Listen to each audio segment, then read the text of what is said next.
You are listening to Night Tribe Radio. Night Tribe Radio. Welcome to Radio 1008. You will enjoy your evening with your boy K, your boy Flex, your boy Tell 'em G's Awake, and your boy Ravens. Midnight Confessions and Late Night Confessions will be every weekend throughout every second month. I hope you will enjoy. I'll see you at Night Tribe Radio. Hey yo messieurs dames, c'est Kay de Night Tribe Radio et ce soir je suis avec le dernier membre du groupe Tell 'em G's Awake aka GS. Vas-y frérot, présente-toi, c'est à toi de parler là. Alors, bonsoir à tous, moi c'est Tell 'em G's Awake ou plus simplement GS et je suis content de faire cet entretien avec mon frérot. Yezerski. Alors du coup ce soir on va parler de 300 qui ont impacté notre jeunesse et pourquoi ils nous ont impacté. Tu veux commencer ou je commence? À toi l'honneur. Let's go baby. Alors premier son qui m'a impacté, c'est 2012 de Chris Brown. Ah là là, Chris Brown pour moi c'est des années d'écoute, c'est presque 20 ans d'écoute pour être franc avec vous. Mais 2012, ça a eu un impact sur moi. Est-ce que c'est lié à une histoire d'amour? Oui, à 100%. Et du coup, c'est vraiment un son qui m'a bercé dans cette relation-là en question. Je vais pas aller plus profond parce que voilà, c'est un peu... Voilà. Après, c'est Chris Brown, non? Exactement. CB, baby. Et Chris après... Breezy. C'est ça même. Et après, le deuxième son qui m'a gravement impacté, c'est Karaoke de Drake. Alors là, c'est un mastodonte le truc. Ouais, masterclass, c'est ça. Mais vraiment. Et ce son, c'est à la fois, c'est un son qui m'aidait à dormir.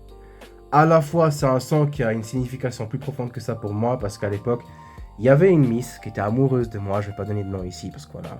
Il y avait une miss qui était follement amoureuse de moi. Et elle m'a montré cette chanson, et puis en fait, comme j'étais débile tout simplement, bah j'ai pas compris les signaux. C'est simple que ça. Vraiment, mais vraiment. Et en plus de ça, j'étais un peu dans un délire, j'étais en train de devenir rappeur, donc dans ma tête, j'étais focalisé que sur cette idéologie-là. Je me suis dit, money, money, money, hoes, money, et il n'y avait pas de place pour l'idée d'amour en fait. Et c'était complètement à côté de la plaque, c'est faux, cette façon de penser, c'est destructeur, ça sert à rien, et j'ai loupé un coup. Aujourd'hui, cette belle fille, elle est mariée, elle a plusieurs enfants, elle est heureuse, et franchement, je suis content pour elle. Shout out à toi, si tu te reconnais. Donc voilà. Troisième son qui m'a impacté, c'était Snow on the Bluff de J. Cole. Snow on the Bluff, de toute façon, je vous présente pas J. Cole, vous savez déjà qui c'est. Jermaine, baby, we know.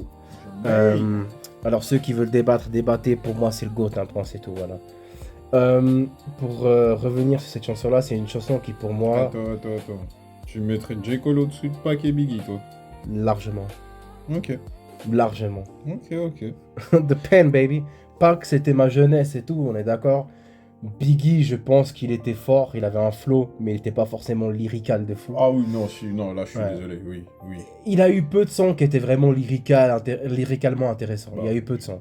Il y a eu quelques vrais sons. Je dirai mon avis sur la chose après. Mais... Sa majorité des sons, c'était basé sur la fête. Bref, tu vois ce que je veux dire? Allons. Pas qu'il avait la poésie, donc je pense qu'il y avait quand même là la différence. Continue, pour revenir sur ce que je disais, J. Cole pour moi, voilà, c'est quelqu'un qui depuis des années m'impacte. Mais Snow on the Bluff, c'était mon son pendant le Covid. C'est un son qui est sorti en 2020 et qui m'a vraiment bercé pendant tout le Covid et qui m'a permis d'être dans une zone de réflexion constante. Bien sûr avec mon Dieu évidemment. Don't get it twisted, God first. Mais du coup voilà, c'est les 3 sons qui m'ont impacté et puis on pourrait très bien faire une partie 2 là-dessus, dites-nous. Mais là, c'est à JS de parler à toi, frérot. Alors, pour moi, les 3 sons qui m'ont vraiment impacté, bon, ils vont pas mal différer des tiens, parce que pour moi, j'ai été aussi bercé par pas mal d'influences, tu vois, de différents styles musicaux dans ma jeunesse, tu vois. Alright. Je pense que pour le premier, ça va peut-être en surprendre quelques-uns, mais je vais partir sur Craig David, Walking Away. Pourquoi je dis j'ai choisi ce son particulièrement? Parce que ce son, il a résumé en l'espace de... Il dure combien, je crois? 3-4 minutes à peu près. Environ, ouais. Bah, ça a résumé pas mal de choses que moi-même j'ai pu traverser. Bon, je vais pas trop non plus commencer à rentrer dans les détails non plus parce que sinon, bah, mon ref, on serait là encore jusqu'à demain ou après-demain. Sinon, on finira par I'm walking away. Voilà. Elle était pas mal, j'avoue. Franchement, non, ouais, il m'a vraiment bercé ce son. Franchement, je l'écoute encore de temps en temps. Bon, moi en tant qu'avant. Mais franchement, le Craig David là, il m'a bien impacté, je vais pas te mentir. Bon, après pour Craig David, bon, petit aparté, ma grande sœur, Yaya, je sais pas si t'écoutes ça. Shout out à toi. Shout out à toi. Mais c'était elle la grande influence parce que c'était vraiment une grosse fan de Craig David et puis à force d'entendre ça à la maison, bah voilà, la musique a pris quoi. Et disons, Craig David était sous-côté à mon avis. Vraiment. Un petit gars de Southampton qui a rien demandé à personne, qui du jour au lendemain a pété. Bon, enfin bref, ça c'était pour le premier son. Ça va être controversé un peu pour celui-ci, mais le prochain morceau qui m'a quand même bien marqué aussi, c'était I Be Missing You de P. Diddy. J'avoue, avec tout ce qui se passe en ce moment, c'est peut-être pas voilà, la meilleure période à capter pour sortir ça. Mais le fait est que le son de P. Diddy avec, c'était qui? 112? 112 et Faith Evans. Ouais, et Faith Evans, I Be Missing You, ça a été en fait le premier, je peux dire, le son déclencheur qui a fait que je commence vraiment à m'intéresser à l'univers du rap. Parce que j'étais assez jeune à cette époque. Intéressant.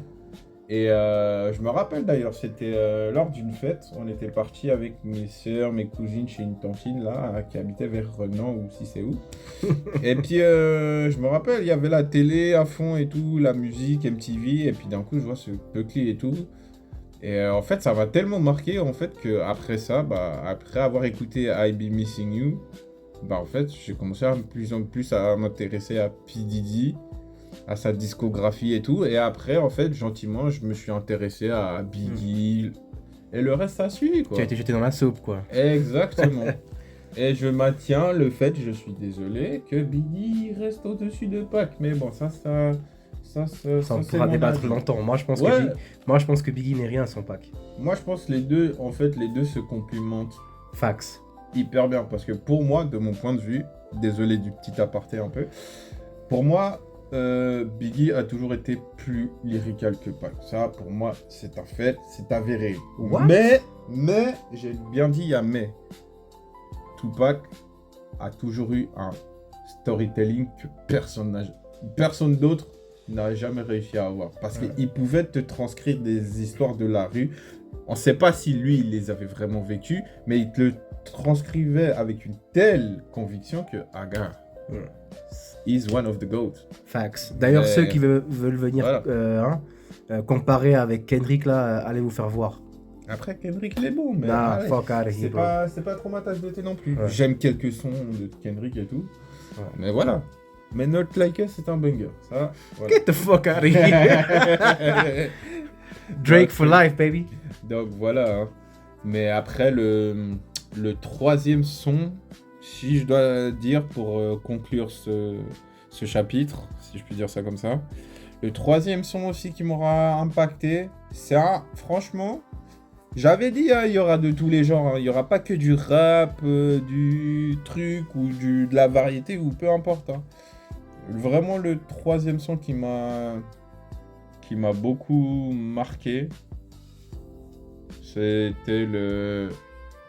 je sais plus c'était quoi le nom de ce groupe là, mais il passait tout le temps à une époque à la télé ce son.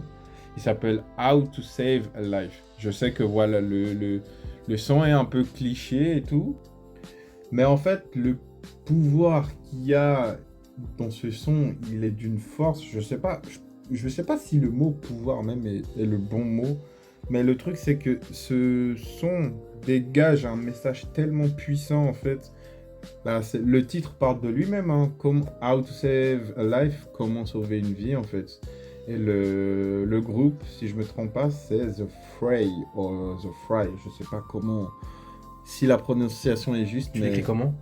F-R-A-Y. Ah, The Fray.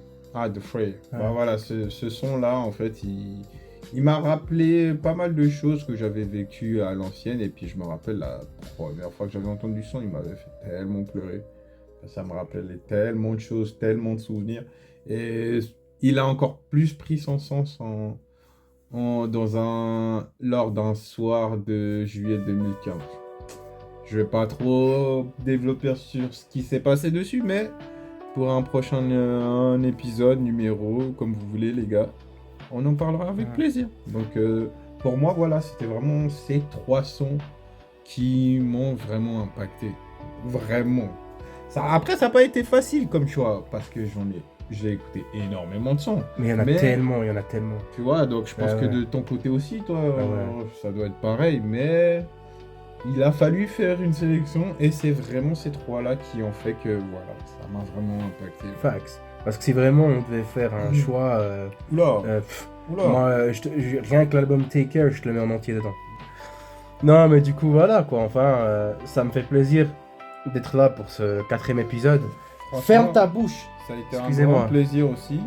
Le chien, il a faim, on dira. Voilà, je crois qu'il a faim. Ou il veut sortir, c'est pas grave. Donc, non, franchement, ça a été fun, ça a été cool. Merci encore au bro Lio de l'invite.